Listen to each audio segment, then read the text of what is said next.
Hello friends, நம்ம இன்றைக்கி என்ன பார்க்க போகிறோம்னா மிளகு குழம்பு. வாங்க வீடியோக்குள்ளே போகலாம். மிக்ஸி ஜார் எடுத்துக்கலாம்.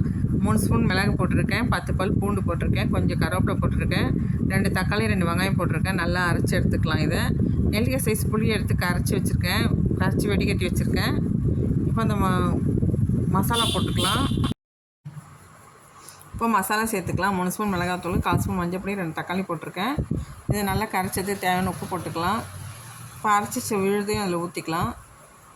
இப்போ நல்லா கரைச்சி வச்சுக்கலாங்க. ரெடி பண்ணிக்காச்சு. இப்போ ஸ்டவ் பற்ற வச்சு கடாய் போட்டுக்கலாம். கடாயில் எண்ணெய் ஊற்றி நல்லா காயட்டும். கடவுத்த பருப்பு, வெந்தயம், மிளகு சீரகம் போடலாம் தாளிக்கிறதுக்கு. ஒரு வெங்காயம் கட் பண்ணி வச்சுருக்கேன் குட்டி குட்டியாக. கருவேப்பிலையும் வெங்காயமும் போட்டு நல்லா வதக்கி எடுத்துக்கலாம். இப்போ அந்த குழம்பு எடுத்து நம்ம அதில் ஊற்றிக்கலாம். நல்லா கொதிக்கட்டும். நல்லா கொஞ்சம் சிம்மில் வச்சுருங்க. தண்ணி குழம்பு சுண்டக்கூடாது, தண்ணியாக தான் இருக்கணும் குழம்பு.